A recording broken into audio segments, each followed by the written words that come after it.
Hey, welcome to AnimeCons TV. I'm Patrick Delahanty, and I am here at Nerdtacular in Snowbird, Utah. Nerdtacular is a very small convention that's focused on the podcasts of the Frogpants network. That includes shows like Film Sack, The Instance, Morning Stream, Boop, and a whole bunch of others. And so fans of those podcasts gather here once a year on July 4th weekend at Nerdtacular in Snowbird, Utah. And there's one main event room where they have most of their events, and then off to the side there's a gaming room with a ton of tabletop games. And so if you're looking to play some Cards Against Humanity, make some new friends, or maybe try out some more obscure games like Secret Hitler or something, or Justin Robert Young's new Action News, you can check out the gaming room. In the main event room, they have most of the events of the convention. They've got, they started with an introduction by Scott Johnson, the head of Frogpants Network, and then they went on to the Monster Nerdtacular Tech Panel, and that was Tom Merritt hosting an episode of Daily Tech News Show. And then after that, he answered a lot of questions about the podcast and what he does. That was followed by the Frogpants All-Stars competition. The Frogpants All-Stars is a game show held. There's 4 teams that are made up of hosts of different shows. They kind of separate the hosts, so it's not all one show versus another show. It's just, you know, the personalities. And so the first 4 teams compete in the first round on day 1, and then the winners compete against each other on day 2. And so at the end of the second day of the convention, we'll know the winner of Frogpants All-Stars. And this was followed by live drawing and story panel with Scott and Terpster. And so this was Scott Johnson drawing some quick caricatures, and Terpster was making up a story to go along with it. And so it was a collaborative work where Terpster would tell the story and Scott would draw things that go along with it, but then Terpster would also modify the story based on the drawings. So it was some give and take on both sides, and it was hilarious to watch because Terpster's really funny and Scott's funny, and so yeah, it was a joy to watch, and I'd actually love to see that done at more conventions. You get artist and you get a storyteller, get them together to do this sort of creative collaboration, and just, you know, it doesn't have to be detailed drawings, just quick doodles, and it was fun to watch, and I want to see more. And then after that, in the evening, it was kicked off with Paul and Storm. They're some great musicians. They're hilarious, and I'm a big fan of their stuff. I've only seen them live once before, though, which is a shame. I really need to find more of their shows. They were, I think I saw them at Wootstock in Boston, but I'd known them before that because I've seen them online, and so I'm glad I got to see them again here. And it was definitely a different type of show because it was very focused for the Nerdtacular crowd and a bunch of nerds that are here. And yeah, so it was hilarious. I loved their stuff. I loved that show. And then the evening concluded with live podcasts for Jury, Justin Robert Young's Jury Talks podcast, and Night Attack, which is Brian Brushwood and Justin Robert Young, part of the Diamond Club TV. They did their usual shenanigans, and not for kids, but hilarious. I loved it. And second day is Saturday, and it's only a 2-day con, so it's odd that it's Friday and Saturday, not Saturday and Sunday, but on the second day anyway. They started off with signings, and then they moved to the Film Sack Palooza podcast, which was a live version of the Film Sack podcast with more hosts than usual, we'll say. And then that was followed by the video games panel to end all video games panel. And then they had part 2 of the Frogpants All-Star competition, where the champion is crowned.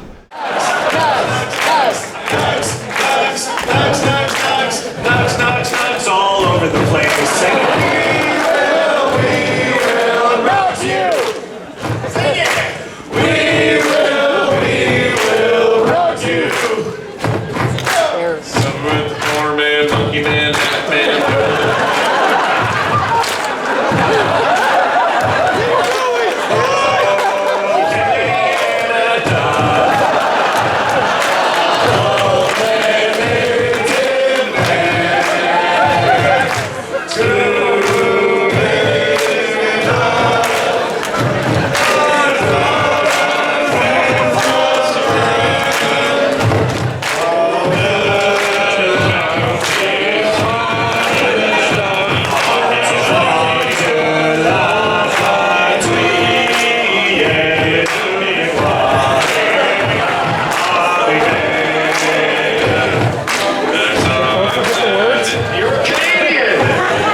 That was followed by Bill Duran's costume competition, the Punished Props cosplay contest. Bill Duran, if you're not familiar with him, he runs Punished Props, makes great cosplay props, and he does a regular segment on the morning stream. And so here at Nerdtacular, he was hosting a costume contest. Now, this isn't like your normal comic convention or something where everybody's dressed up in costume. I really haven't seen any costumes all weekend. I mean, people are wearing some funny hats, or they might have some creative shirt or something, but it's not something like, oh, there's a guy dressed as a Jedi, oh, there's a stormtrooper, yeah, it's not like that at all. This is just a bunch of nerds that are relaxing and enjoying themselves, but for the costume competition, the costumes come out, and there's some really creative stuff, there's some great stuff, and I've got some footage of that, and I hope you enjoy seeing that. That was followed by the wrap-up with Scott Johnson as he closes the convention out and shuts it down. But it's not quite over, because that is followed by about 4.5 hours of gaming. So after the convention events are done, they just they change over the ballroom so that it's all gaming tables. Everybody just goes in, sits down, plays some games, and has a good time relaxing for the end of the convention. And then Sunday, everybody heads home. And so it's a quick convention, and it's a fun convention because everybody here, Justin Robert Young said it best, that this is not so much a convention, it's a family reunion. You get to see a lot of people you've known through the fandom of these podcasts, because they have active communities. There may be a Discord chat or Facebook page or however you communicate with these people. There's so many ways, but everybody comes together, and it's a good thing that everybody's wearing name tags, because you often recognize the name but you don't know the face. So this is a good way to put a face to the name. And people are coming from all over. Somebody came from Hong Kong, there's people here from Europe, and so they all come here to Snowbird, Utah. And besides the convention itself, there's other stuff going on here at Snowbird. There are activities for people to do. Like, there's a tram that goes to the top of the mountain, which is 11,000 feet. And so you can get a spectacular view. You can see down into Salt Lake City, mountains everywhere, and there's still some snow up on the mountains. Actually, I could see some right over there. It's weird. And then they've got some gravity rides. There's one where people sit in a little sled and ride down a fiberglass track.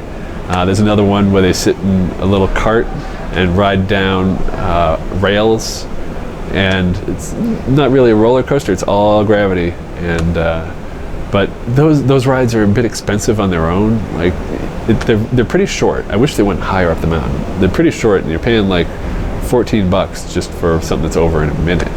But if you're going to be here all day, or if you get if you get here a day before Nerdtacular, it's a good time to do it, because it's not the weekend, and they have a day pass that's like $50, and you can ride it as much as you want, and that's the better deal, I think. Yeah, there's places to eat here too. There's a great pizza place. Well, there's a pizza place. The pizzas are okay. Next to that is a coffee shop with amazing milkshakes. I'm gonna go get one after this, because I want one. There's a burger place called the Bird Feeder, because get it, Snowbird, Bird Feeder, and that's the cheapest burgers I've found, and it was okay. The fries were really good though. And there's a bunch of other restaurants around. There's bars. On the top level, the 10th level, it's a very fancy restaurant and bar. So it's a little more pricey, but the food is excellent. So try that at least once. So there's plenty to do around here. So even if some of the events aren't up to your liking on the schedule, you can go off and do something else. And there's food options. So, and there's a Mexican place downstairs, and the hotel has like a breakfast buffet. So there's plenty of options for food. There's no fast food or anything, but there's options. Although I have noticed that a lot of stuff is more expensive here. Like if you're just trying to get a bottle of soda, it's going to run you at least $2.50 in the vending machines. The convenience store sells them for $3. So maybe bring your own, and or at least after you land at the airport, stop off at Walgreens or something, pick up what you need, and then bring it here.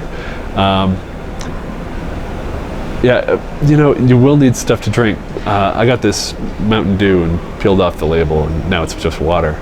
But keep drinking water, because the altitude, you get really dehydrated really fast. I wake up every morning, my mouth is so dry, and just walking around, you get tired and winded a lot more. Even just talking here during this, my mouth is getting dry, and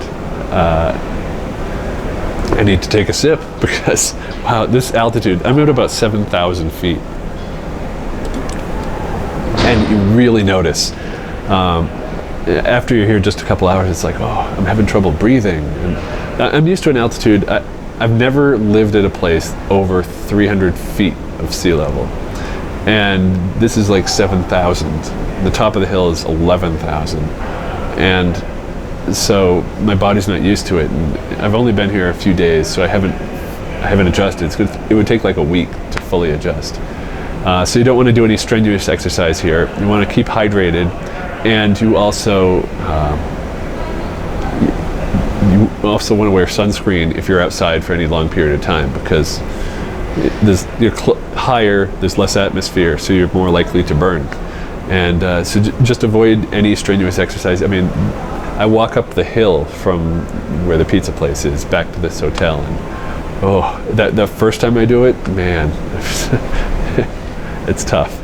But it's also, in a way, it's a fun experience. It's a little rough sleeping the first night, but just better and better each day. And I slept pretty late this morning, so I feel a lot better. I would best describe this altitude, the feeling you get at this altitude, as like having a hangover. Slight headache, you need to drink water, and it just feels like that. It's like, oh. And so also watch out if you drink alcohol at this level. You don't get drunk faster, but because alcohol dehydrates you, you need even more water, or you're going to have an even worse hangover, because at the altitude it's like hangover plus hangover equals So you got to watch yourself if you're drinking, and drink lots of water. Maybe even alternate drink water. But anyway, Nerdtacular is such a fun event. I think I said in my last report back in 2014 that it was my favorite convention I've ever been to, and it definitely holds up. I've had so much fun here this weekend, and I would love to come back, and I'd love to see more people at Nerdtacular, except we can't, because there is no more Nerdtacular. Scott Johnson's announced that this is the last Nerdtacular, or at least the last one as we know it.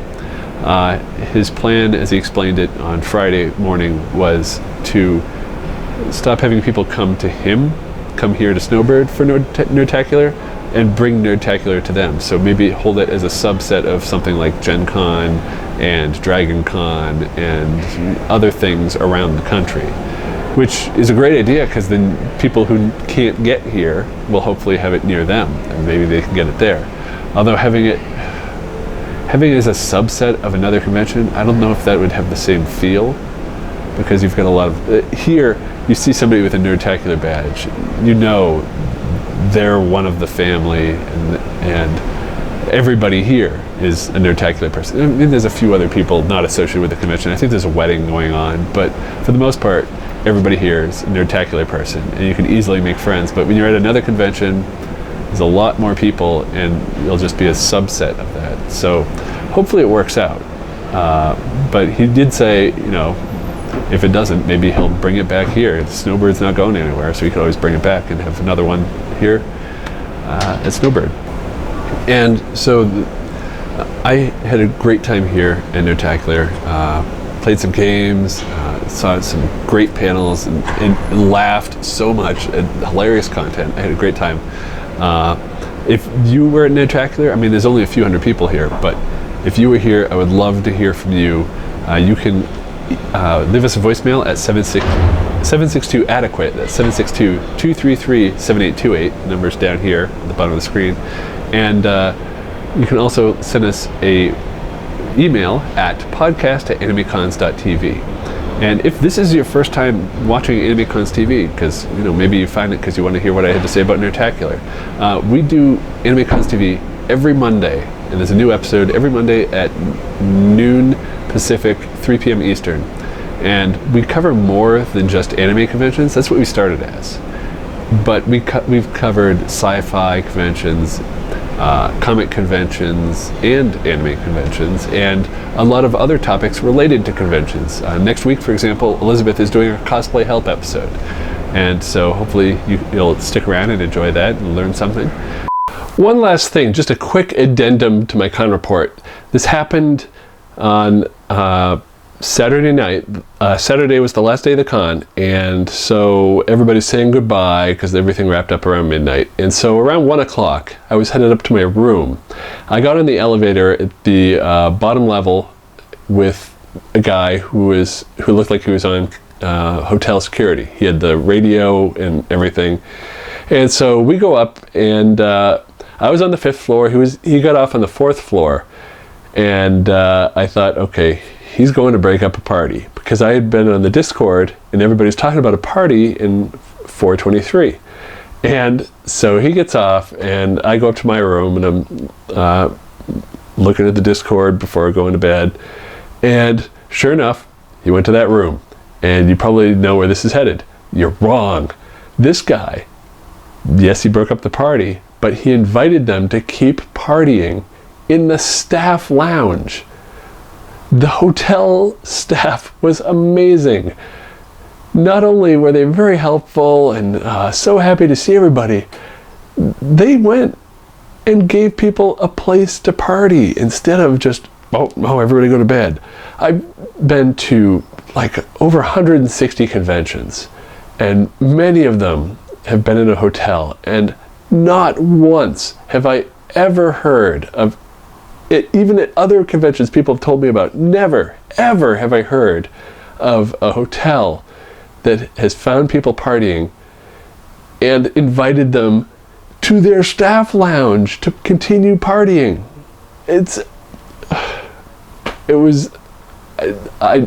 Wow, they went above and beyond. Everybody loved the hotel staff.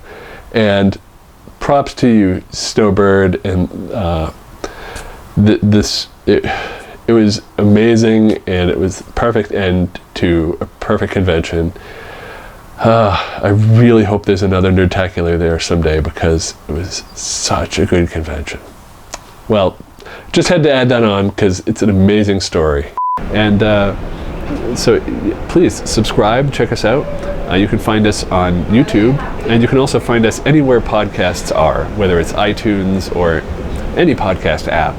We're listed. So just look for us and find us there, and please check us out. And so that's my report for Nerdtacular, and loved it here. I wish it was here again next year, because it's so much fun, and I love this venue, and I want to come back. So we'll see what the future holds. Until then, I'm Patrick. Thanks for watching. But I think that's it. I love you all. Thank you. Be safe.